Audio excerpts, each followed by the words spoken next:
वो अपनी बात रखते हैं। आपसे सवाल असदुद्दीन ओवैसी यही रहा कि क्या नाराजगी है आज जब राम भक्त उल्लास मना रहे हैं, आपको क्या शिकायत है? विरोक टोक बताइए कि बाबर या वहां पर किसी एक मंदिर को तोड़कर मस्जिद बनाई गई। अगर सुप्रीम कोर्ट ने ये कहा है तो आप बता दीजिए। सुप्रीम कोर्ट ने यह भी कहा कि एएसआई की रिपोर्ट भी ये बात नहीं कही थी। तो ये जो रट आप लोग लगा रहे हैं ना, जरा थोड़ा सच्चाई तो बोलिए, कम से कम एक 10% सच्चाई बोलिए। अब रहा सवाल कि वहां पर ये तमाम आरएसएस के चीफ जनाब मोहन भगवत गए, प्रधानमंत्री गए, उत्तर प्रदेश के चीफ मिनिस्टर वो भी पहुंच गए। मेरा मानना यह है कि भारत के प्रधानमंत्री की सरकार का, भारत सरकार का, इंडियन गवर्नमेंट का या किसी स्टेट गवर्नमेंट का कोई रिलीजन नहीं हो सकता। इसलिए नहीं हो सकता क्योंकि संविधान में इसकी कोई गुंजाइश ही नहीं है। संविधान में इसकी कोई गुंजाइश ही नहीं है।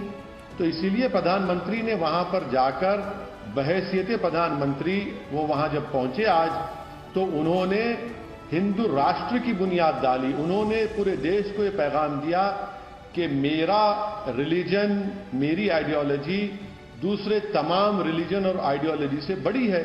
जो उनके ओथ का खुद वायलेशन है, ये भारत के संविधान का वायलेशन है। और प्रधानमंत्री ने जाकर वहां पर एक बात कही दी कि आज के भूमि पूजन को उन्होंने कह दिया कि इंडिया का सिंबल है। हम प्रधानमंत्री से पूछना चाह रहे हैं कि भाई क्या कोई मंदिर और मस्जिद इस देश का सिंबल कब था? इस देश का सिंबल तो उसकी यूनिटी है, इत्तेहाद है, उसकी डाइवर्सिटी है, उसकी भाईचारगी है, जो दुनिया के किसी मुल्क में नहीं है। और प्रधानमंत्री का यही तो कह रहा हूं कि प्रधानमंत्री एक मंदिर के भूमि पूजन में जाकर के ये देश का सिंबल है। अरे प्रधानमंत्री आप सबके हैं, आप मुसलमानों के भी हैं, हिंदुओं के भी हैं, ईसाइयों के हैं, सिखों के हैं, बौद्ध मजहब के मानने वालों के, बल्कि जो किसी को नहीं भगवान मानता, अल्लाह मानता, उसके भी है। आप जाकर के ये सिंबल है। और हम प्रधानमंत्री ये क्या गलत बात कह दी है? और प्रधानमंत्री के साथ मोहन भगवत कहते हैं कि न्यू इंडिया बनाया जाएगा। कौन सा न्यू इंडिया बनाया जाएगा? मोहन भगवत खुद जानते हैं कि आरएसएस के ओथ में यह कहा गया है कि आपको हिंदू मजहब को मानना पड़ेगा, हिंदू मजहब के कल्चर के लिए काम करना पड़ेगा। आपके कॉन्स्टिट्यूशन में लिखा हुआ है कि लफ्ज हिंदू रिलीजन लिखा हुआ है, और आप न्यू इंडिया की बात करते हैं। तो मोहन भगवत का यह पैगाम इसलिए भी है कि वो ये बता रहे हैं कि भारत में एक हिंदू राष्ट्र बनने जा रहा है, जिसमें मुसलमानों को और अक़लियतों को उनकी जिंदगी और मौत के फैसले मोहन भगवत और आरएसएस बैठ के तय करेगी। यही तो पैगाम दिया जा रहा है, इसलिए हमको ऑब्जेक्शन है इस पर। नहीं, मैं कहां भंग कर रहा हूं। मैं तो उनसे ये कहा हूं कि आपने बहुत अच्छा किया, बल्कि आपने हमेशा से हिंदुत्व की आइडियोलॉजी को खामोशी से उसकी तायीद की। अब आपका ये जो इश्क था, ये पुराना इश्क है। हम तो कह रहे हैं कि इस इश्क का खुलेआम इकरार कर लीजिए कि जब प्यार किया तो डरना क्या। खुलकर कह दीजिए कि हाँ, कांग्रेस पार्टी अब हिंदुत्व की आइडियोलॉजी को मानती है, शुरू से मानती आई थी, अब हम खुल के मान रहे हैं। तो इसमें ये चिलमन के पीछे से छुपकर इश्क करने की क्या जरूरत है? आप खुलकर कह दीजिए। बल्कि आज का उनका ये ट्वीट और बयान तमाम भारत के उन तमाम लोगों के आंखों से पर्दा उठाता है जो असदुद्दीन ओवैसी पर और मेरी पार्टी पर इल्जाम लगाते थे, बी टीम।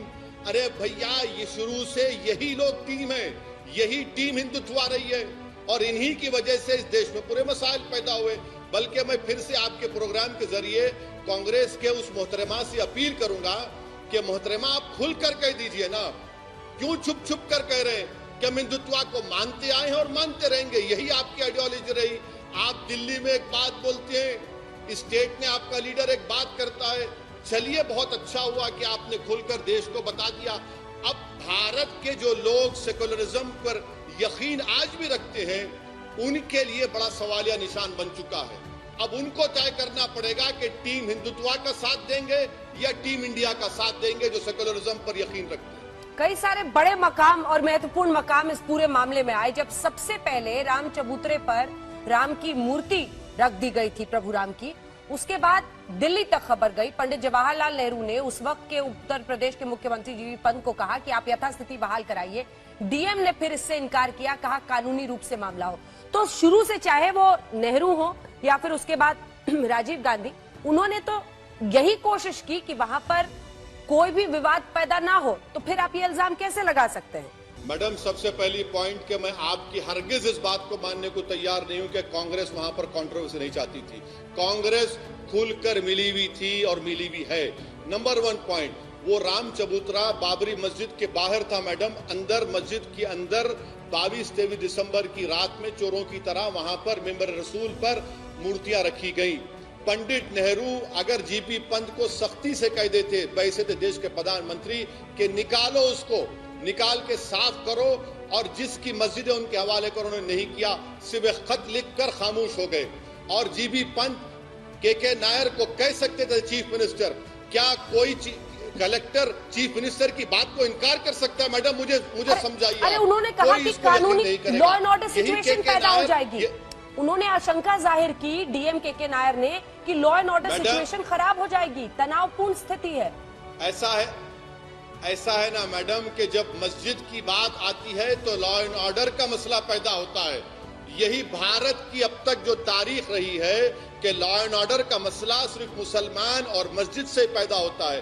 अगर आप ये बात भूल रही हैं, आपके सवाल का जवाब दे रहा हूं कि के नायर ने जनसंघ का टिकट लेकर एमपी बन गए। क्या 86 में ताले खोले गए? क्या वो भी लॉ एंड ऑर्डर का मसला था बगैर मुसलमानों को सुने? क्या 86 में जब ताले खोले गए तो कौन था चीफ मिनिस्टर? कांग्रेस के वीर बहादुर सिंह थे। कौन था प्रधानमंत्री? राजीव गांधी थे। जब वहां पर 1989 में शिलान्यास की सेरेमनी हुई, पत्थर रखा गया मंदिर के निर्माण के लिए, तो क्यों राजीव गांधी ने बूटा सिंह को भिजाया एज ए होम मिनिस्टर? क्या एनडी तिवारी उस वक्त के चीफ मिनिस्टर नहीं थे? क्या कांग्रेस पार्टी नहीं जानती कि 6 दिसंबर 1992 को नरसिम्हा राव 48 घंटे तक पूजा कर रहे थे? आपकी दो बातों पर नहीं रोक सकते थे बाबरी मस्जिद को? दो बातों पर सर काउंटर आर्ग्यूमेंट, आपकी दो बातों पर काउंटर आर्ग्यूमेंट। एक तो आपने कहा कि जब मस्जिद के बारे में बात होती है तभी लॉ एंड ऑर्डर और सिचुएशन खराब होती है, खून खराबा होता है। और दूसरी तरफ आप देखिए, सबसे पहले 30 अक्टूबर 1990 मुलायम सिंह यादव ने जब कार सेवकों पर फायरिंग का आदेश दे दिया तो वो किसके खिलाफ था सर? और फिर आपके नियम से तो मुलायम सिंह यादव सबसे बड़े नेता बन गए, माइनॉरिटीज के सबसे बड़े हितैषी बन गए, जो उन्होंने फायरिंग का ऑर्डर दे दिया। मैडम, आप भूल रहे हैं कि मुलायम सिंह ने भी हमारी अपनी सियासी रोटी हमारे खून पर सेकी है।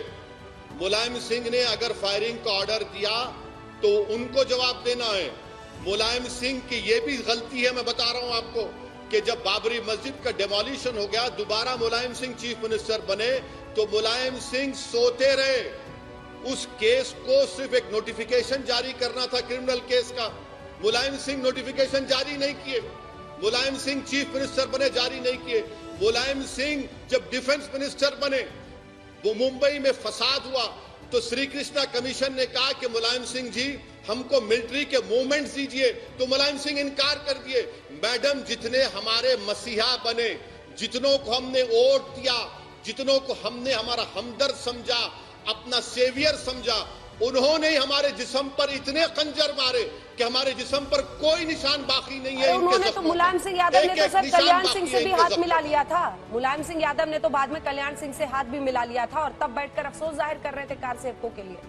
बिल्कुल सही कह रहे हैं आप, बिल्कुल सही। कल्याण सिंह 2009 के पार्लियामेंट के इलेक्शन में मुलायम सिंह यादव की पार्टी ने कल्याण सिंह से इत्तेहाद किया, उनके बेटे को सीटें दी, इलेक्शन लड़ा। बिल्कुल सही आपकी बात। तो यही तो मैं कह रहा हूं ना कि जहां पर मस्जिद की बात आएगी, जहां पर मुसलमानों की बात आ गई, तो हमेशा ये देखा जाता है कि भाई बड़ी कम्युनिटी का वोट तो नहीं, कहां नुकसान नहीं हो जाएगा।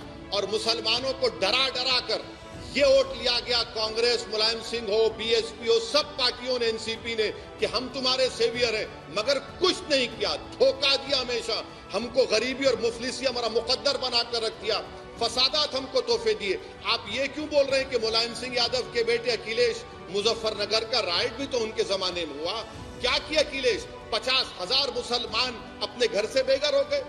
यही तो मैं कह रहा हूं यही तो हमारी तकलीफ है, यही तो हमारा गुस्सा है, जिसको दुनिया को समझने की जरूरत है। मैडम, आप प्लीज, आप मुझसे नाइंसाफी कर रही हैं। आप बेहतरीन जर्नलिस्ट हैं, बेहतरीन एंकर, मैं आपको मानता आया हूं, मगर आपने हमेशा मुझसे सवाल किया है। मैंने हमेशा आपसे कहा कि मैं एक लकीर का फकीर हूं, मैं मुसलमानों का लीडर ना हूं, ना कभी बनूंगा, ना कभी मेरी सोच में भी नहीं है। मेरा एक ही लड़ाई है कि भाई संविधान में जो उसूल है, जो राइट्स हैं, उसको इंप्लीमेंट करो।